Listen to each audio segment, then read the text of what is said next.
The hospital room felt eerily quiet, the soft beeps of the monitors punctuating the silence like a ticking clock. I cradled my newborn twins, their tiny faces scrunched in peaceful sleep, oblivious to the turmoil that was about to unfold. A gentle knock at the door startled me, and a nurse entered, a somber expression etched on her face. "Mrs. Archer, this letter arrived for you," she said, her voice laced with poorly concealed pity. I took the envelope, my hands trembling slightly. As soon as the nurse left, I tore it open, my heart pounding in my chest. The words seemed to blur before my eyes, but one phrase stood out in stark relief. "I want a divorce." My world shattered in that moment. Calvin, the man I had loved and trusted, the one I thought would stand by my side through thick and thin, had betrayed me in the cruelest way imaginable. The letter went on to reveal his affair, his decision to abandon me and our children for another woman.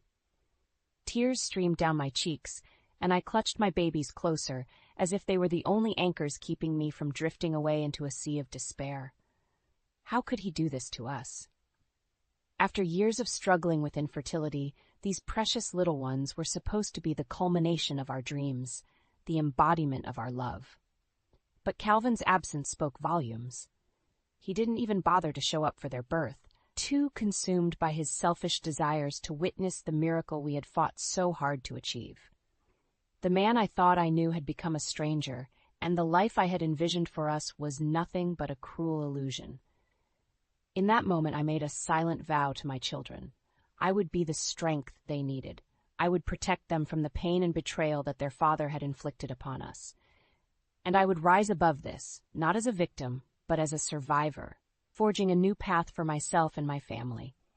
It was a long, sleepless night, punctuated by the soft cries of my babies and the shattering of my own heart.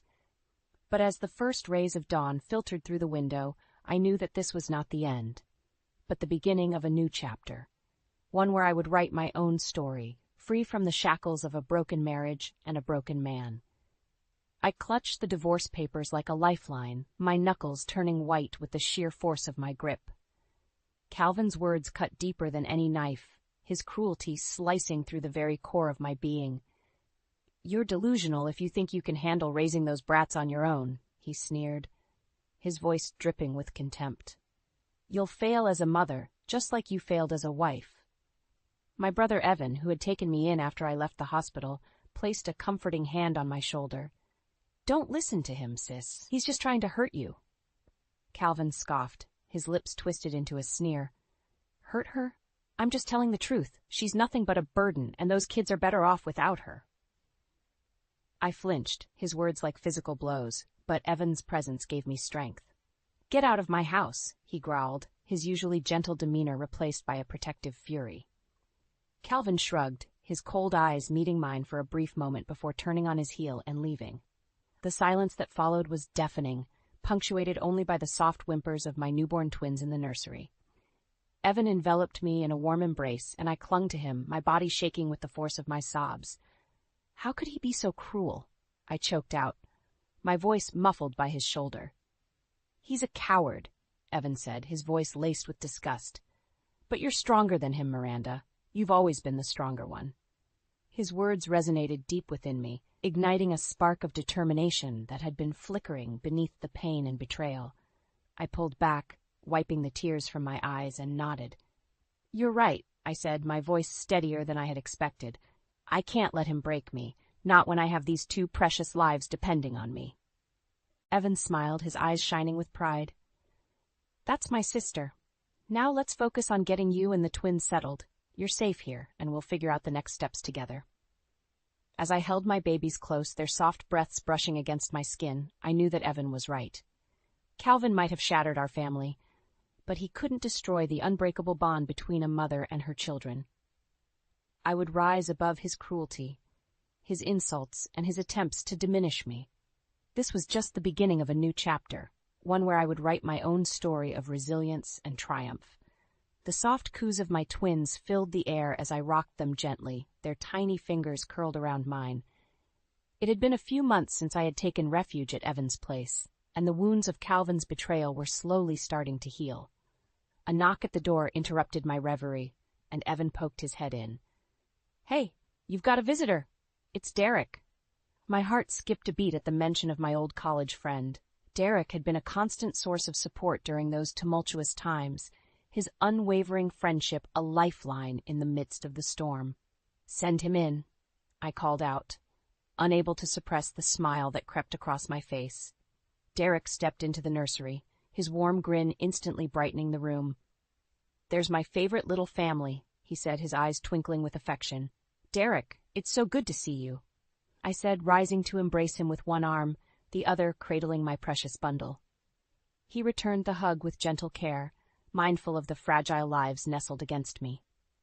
"You're looking well," he murmured, pulling back to study my face. "Motherhood suits you." I felt a flush of pride at his words, a stark contrast to the constant barrage of insults and put-downs from Calvin. Derek had a way of making me feel valued, seen, and understood in a way that my ex-husband never could. "Thanks for being here," I said softly, my voice thick with emotion. "I don't know what I would have done without you and Evan." Derek waved a dismissive hand. "Don't mention it. That's what friends are for." His expression grew serious, and he lowered his voice. "Have you given any thought to the legal proceedings?" I nodded, my grip on my children tightening instinctively. "I want to fight for full custody. Calvin doesn't deserve to be a part of their lives, not after the way he treated us." Derek's jaw clenched, his eyes hardening. "That bastard doesn't deserve anything," he spat, his usual composure slipping for a moment. "But don't worry, Miranda, I'll make sure he pays for what he's done." A surge of gratitude washed over me, and I reached out to squeeze his hand. "Thank you, Derek, for everything." His features softened, and he returned the gentle pressure. "You don't have to thank me. Just focus on being the amazing mother I know you are, and leave the rest to me." As Derek left, I couldn't help but feel a sense of renewed strength and determination. With him by my side, I knew that I had a fighting chance at building the life my children deserved, a life free from the toxicity and pain that Calvin had brought into our world. The road ahead might be long and arduous, but for the first time in a long while, I felt hope blossoming in my heart. Calvin might have shattered my dreams, but with the unwavering support of those who truly cared for me, I knew that I could pick up the pieces and create something even more beautiful, a future where my twins could thrive, loved and protected, untainted by their father's cruelty. The soft glow of the laptop screen cast a warm hue across Derek's face as he leaned back in his chair, brow furrowed in concentration. I watched him intently, my heart thrumming with a mixture of anticipation and trepidation. "Are you sure about this, Miranda?" he asked, his voice low and serious. "Once we set this in motion, there's no turning back." I nodded, my resolve unwavering. He brought this on himself. It's time he faced the consequences of his actions. Derek let out a long exhale, running a hand through his hair. "All right, I've gathered enough evidence to bury him, but we need to be smart about how we play this." Leaning forward, he began to outline his plan, his words precise and calculated. "We'll start by issuing a formal demand for a fair settlement, custody, child support, and a substantial alimony. If he refuses, we'll have no choice but to go public with the information we have on his shady business dealings." My stomach twisted at the mention of Calvin's professional misdeeds. The man I had once loved and trusted had been living a double life, engaging in fraud and deceit that threatened to unravel his entire career. "Do you really think he'll cave?" I asked, my voice laced with doubt. Calvin's always been so arrogant, so sure of himself. Derek's eyes hardened, his jaw set in a firm line. "He'll have no choice. Not when the evidence is this damning. We've got him cornered, Miranda. It's time to make him pay for what he's done." A surge of determination coursed through me, fueled by the memory of Calvin's cruelty and the pain he had inflicted upon me and my children. I had spent too long cowering in his shadow, allowing his manipulation and abuse to dictate the course of my life. No more. "Let's do it," I said, my voice steady and resolute. "I'm ready to take back control." Derek's lips curved into a grim smile, and he nodded. "Then let's make that bastard squirm." Over the next few weeks, we meticulously prepared our case, gathering every shred of evidence and fortifying our legal strategy. Derek was a force to be reckoned with, his razor-sharp intellect and unwavering determination a formidable combination. As the day of the mediation approached, I could feel the tension building, like a coiled spring waiting to be released. Calvin had no idea what was coming, and I couldn't help but savor the thought of wiping that smug grin off his face. When the moment finally arrived, I steeled myself, drawing strength from the knowledge that I was no longer fighting alone. Derek was by my side, a steadfast ally in the battle against my former tormentor. As Calvin strutted into the room, his arrogance practically radiating from his pores, I felt a surge of power course through my veins. This was it, the moment I had been waiting for. The game was on, and this time I held all the cards. The tension in the room was palpable as Calvin swaggered in, his cocky demeanor a stark contrast to the grim expressions on our faces. Derek took the lead, his voice calm and measured as he laid out the terms of our proposal. "We're prepared to offer a fair settlement," he said, sliding a stack of papers across the table. "Full custody of the children for Miranda, along with child support and substantial alimony payments." Calvin's eyes narrowed, his lip curling in disdain. "Are you kidding me? You expect me to agree to those outrageous demands?" I could feel my blood boiling, but before I could speak, Derek raised a hand, silencing me.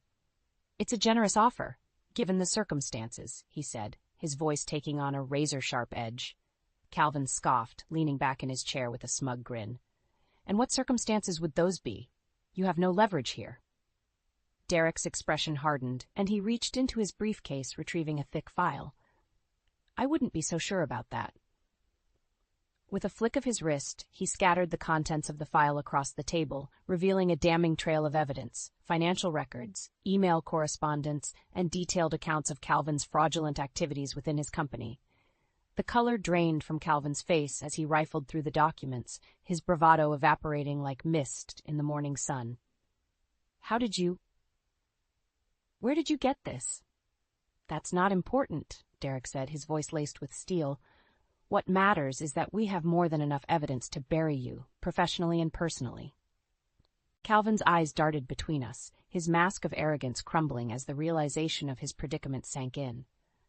"What do you want?" he growled, his hands clenched into tight fists. "Exactly what we asked for," I spoke up, my voice steady and unwavering.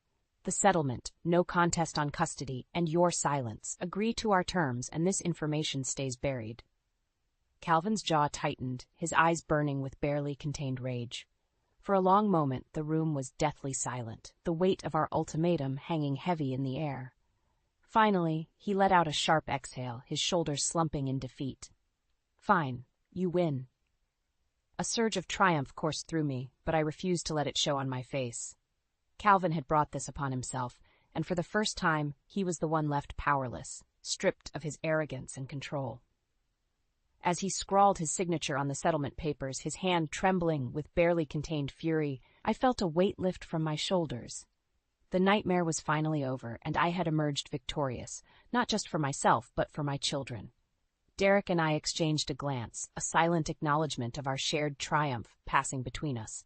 We had played the game, and we had won, leaving Calvin to face the consequences of his own actions. As we gathered our belongings and prepared to leave, Calvin fixed me with a venomous glare.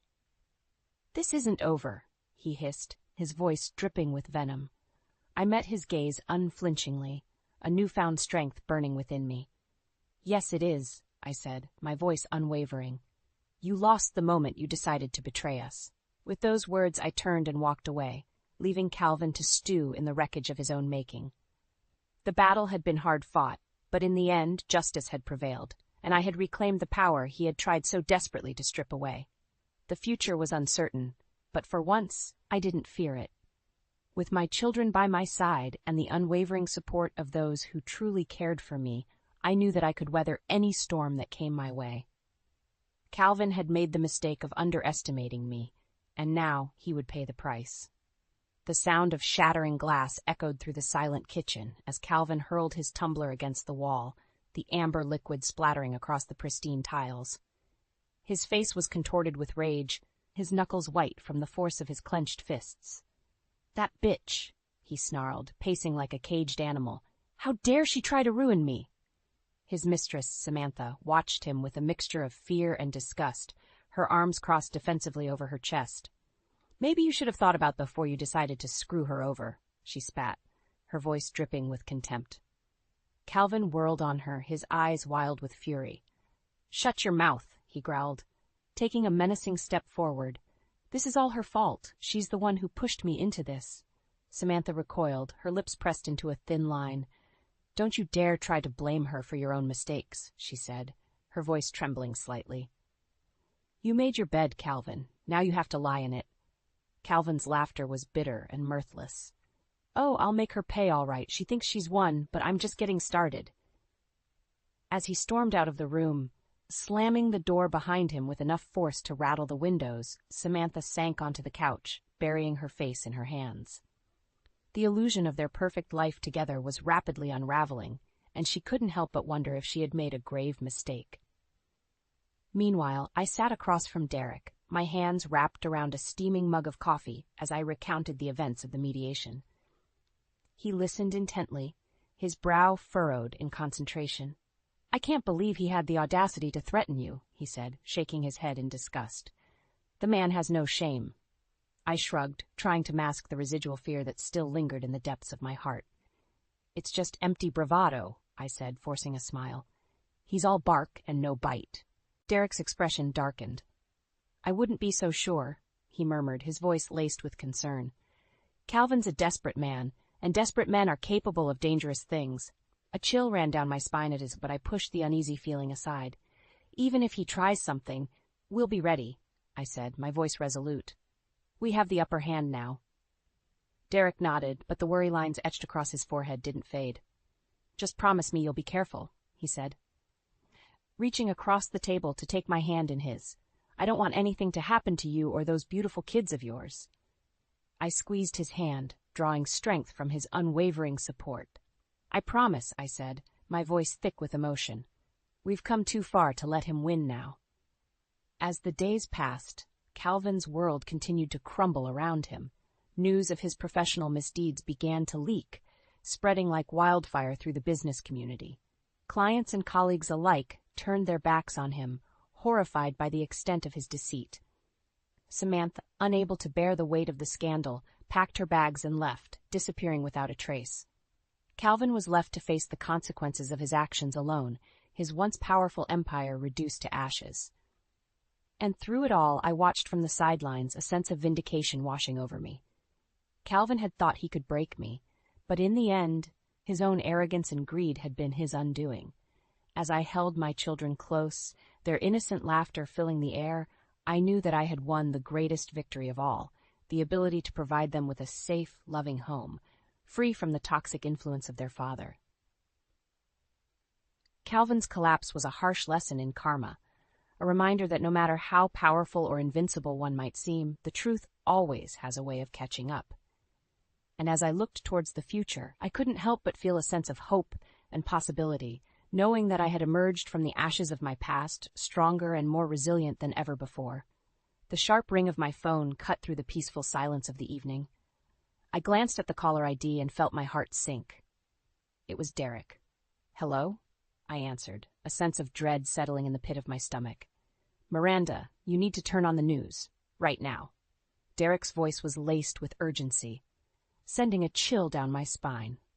Without a word, I grabbed the remote and switched on the television, my breath catching in my throat as the headline flashed across the screen, "Local businessmen embroiled in fraud scandal." And there, larger than life, was Calvin's face, his expression a mixture of defiance and barely concealed panic as he was swarmed by a pack of ravenous reporters. "Mr. Archer, is it true that you've been embezzling funds from your company?" One of them shouted, thrusting a microphone in his face. Calvin recoiled, his jaw clenched tight. "No comment," he growled, pushing his way through the throng. But the reporters were relentless, their questions growing more pointed and accusatory with each passing second. "What about the allegations of insider trading? Can you confirm or deny your involvement? How do you respond to the claims that you've been bribing government officials to secure lucrative contracts?" Calvin's face contorted with rage, his mask of composure slipping as the weight of the accusations bore down on him. "Get those cameras out of my face!" he snarled, lashing out at the nearest reporter. The scene descended into chaos, a flurry of shouting and jostling bodies as Calvin fought to escape the relentless onslaught of questions and accusations. I watched in stunned silence, my heart pounding in my chest as the reality of what was unfolding hit me. This was it, the final nail in the coffin of Calvin's once pristine reputation. As the news coverage shifted to a panel of analysts dissecting the scandal and speculating about the potential legal ramifications, I felt a surge of vindication coursing through my veins. Calvin had brought this upon himself, and now the world was bearing witness to the true depths of his depravity. The phone buzzed in my hand, snapping me out of my trance. It was Derek again. "Did you see it?" he asked, his voice tinged with a mixture of satisfaction and concern. "I saw it," I replied, my voice barely above a whisper. "It's really happening, isn't it?" Derek let out a long exhale. "Yes, it is, and there's no turning back now." A heavy silence hung between us, the weight of the situation settling like a thick fog. "Are you okay?" Derek asked, his voice softening with concern. I nodded, even though he couldn't see me. "I'm okay," I said, surprised by the steadiness of my own voice. "This is what we wanted, isn't it? For him to face the consequences of his actions." "Yes, but that doesn't make it any easier," Derek said gently. "You're allowed to feel conflicted, Miranda. This is a lot to process." I swallowed hard, my gaze drifting to the twin cribs in the corner of the room, where my precious babies slept peacefully, blissfully unaware of the storm raging around them. "I know," I said, my voice thick with emotion. "But I have to stay strong. For them. They deserve a life free from the toxic legacy their father has left behind." Derek was silent for a moment, and when he spoke again, his voice was laced with a quiet pride. "You're an incredible woman, Miranda Archer. Never forget that." As I ended the call and set the phone aside, I couldn't help but reflect on the long and arduous journey that had led me to this moment. Calvin's public disgrace was the final blow, the culmination of his own selfish actions and misdeeds. And yet, as I watched the news footage replaying in an endless loop, I felt no sense of triumph or satisfaction, only a profound sadness for the man he had become, and a fierce determination to ensure that my children would never bear the scars of his misguided choices. The road ahead was uncertain, but one thing was clear. Calvin's reign of terror was over, and it was time for me to step into the light, embracing the future with open arms and a heart full of hope. The soft glow of birthday candles flickered across the faces of my loved ones, their smiles warm and radiant as they gathered around the twins' cake. It was hard to believe that an entire year had passed since that fateful day in the hospital, the day my world had been shattered by Calvin's betrayal. But as I looked around the room, surrounded by the people who had stood by me through the darkest of times, I couldn't help but feel a profound sense of gratitude and hope. Evan, his eyes shining with pride, beamed at me from across the table, his unwavering support a constant source of strength. And beside him sat Derek, his hand resting comfortingly on my arm, a silent reminder that I was no longer alone. The twins giggled and clapped their hands, oblivious to the tumultuous journey that had brought us to this moment. For them, this was simply a day of celebration, a chance to revel in the unconditional love that surrounded them. As the birthday song faded into a chorus of cheers and laughter, I couldn't help but reflect on the long and winding road that had led me here. The pain and heartache of Calvin's betrayal, the fear and uncertainty that had threatened to consume me, all of it had been a crucible, forging me into a stronger, more resilient version of myself. No longer was I the meek, downtrodden woman who had cowered in the shadow of her husband's cruelty. I was a survivor, a warrior, who had stared down the demons of my past and emerged victorious. "Blow out the candles, Mommy," one of the twins exclaimed, their tiny voice cutting through my reverie. I smiled, leaning down to press a kiss to each of their foreheads before taking a deep breath and extinguishing the flickering flames with a single, decisive puff. A chorus of cheers erupted around the table, and I felt a warmth bloom in my chest that had nothing to do with the candles. This was my life now, a life filled with love, laughter, and the promise of endless possibilities. As the party wound down and our guests began to trickle out, Derek lingered behind, his gaze soft and affectionate as he watched me tidy up. "You've come so far, Miranda," he said, his voice laced with pride.